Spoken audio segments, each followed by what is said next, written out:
دوستان محترم اگر ابھی تک آپ نے اصطفیٰ للفقہ چینل کو سبسکرائب نہیں کیا ہے تو ابھی سبسکرائب کر کے بیل آئیکن کو پریس کر لیں تاکہ مسائل شرعیہ کی نوٹیفیکیشن آپ تک پہنچتی رہے اور آپ علم دین حاصل کرتے رہیں۔ ساتھ ہی ویڈیو کو لائک اور شیئر ضرور کریں۔ جزاک اللہ خیرا۔ السلام علیکم ورحمۃ اللہ وبرکاتہ۔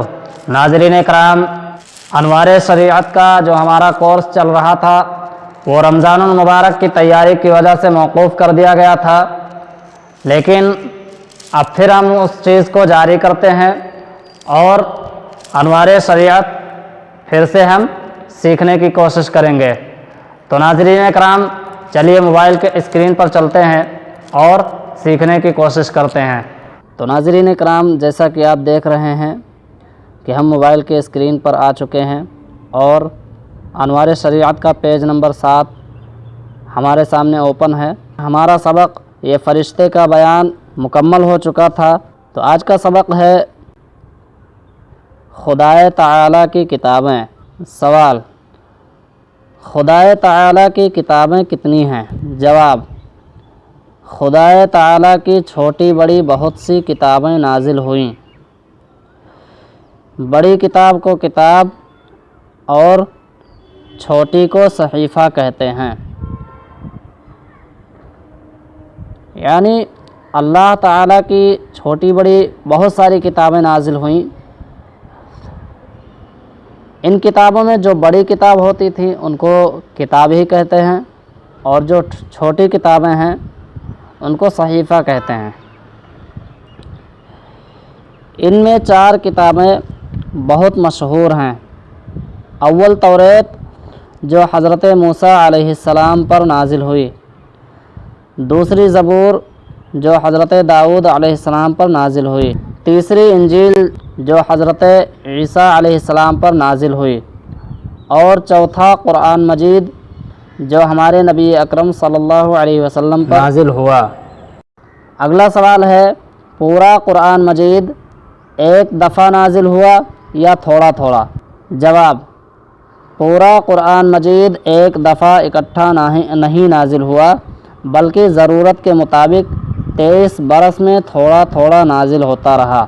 قرآن مجید کی جتنی بھی آیتیں اور سورتیں ہیں وہ ایک ہی بار میں نازل نہیں ہو گئیں، بلکہ جس طرح ضرورت پڑتی بس اسی طریقے سے اللہ تبارک و تعالیٰ اپنا پاک کلام نازل فرماتا۔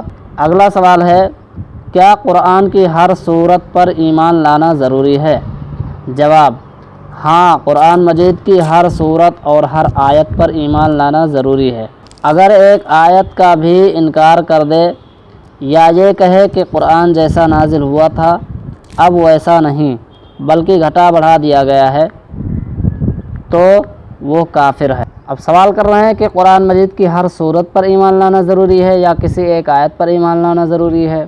تو ناظرین کرام، قرآن مجید کی ہر سورت پر تو ایمان لانا ضروری ہی ہے، بلکہ ہر آیت پر بھی ایمان لانا ضروری ہے۔ اگر کوئی شخص اس طرح بھی مانے کہ قرآن جس طریقے سے نازل ہوا تھا اس طرح اب نہیں رہا بلکہ اس میں کچھ تحریف کر دی گئی، کچھ بدلاؤ کر دیا گیا، تو اس طرح عقیدہ رکھنے والا بھی اسلام سے خارج ہو جائے گا اور وہ کافر ہو جائے گا۔ جبکہ اللہ تبارک و تعالیٰ نے قرآن مجید کی 14ویں پارے میں ارشاد فرمایا ہے کہ اِنَّا نَحْنُ نَزَّلْنَا الذِّكْرَ وَإِنَّا لَهُ لَحَافِظُونَ، بے شک ہم نے ہی قرآن اتارا اور ہم ہی اس کے نگہبان ہیں۔ تو ناظرین کرام، اس آیت سے پتہ چلا کہ اللہ تبارک و تعالیٰ نے قرآن مجید کی حفاظت کی ذمہ داری خود لے لی ہے۔ اب جس چیز کی حفاظت کی ذمہ داری اللہ رب العزت لے لے تو کسی کی کیا مجال کہ وہ اس چیز میں تغیر و تبدل کر سکے، اس میں کچھ بدلاؤ کر سکے یا کچھ گھٹا بڑھا سکے۔ تو اللہ تبارک و تعالیٰ نے یہ وعدہ فرمایا ہے قرآن کی حفاظت کے لیے، اور یہ قرآن قیامت تک اسی طریقے سے برقرار رہے گا، اس میں کسی کی مجال نہیں کہ وہ بدلاؤ کر سکے۔ تو ناظرین کرام، آج کا یہ سبق مکمل ہوا۔ اللہ رب العزت کی بارگاہ میں دعا ہے کہ اللہ تبارک و تعالی ہمیں ایمان پر قائم و دائم رکھے اور ایمان پر خاتمہ نصیب فرمائے اور شریعت مطہرہ پر عمل کرنے کی توفیق عطا فرمائے۔ آمین آمین یا رب العالمین۔ السلام علیکم ورحمۃ اللہ وبرکاتہ۔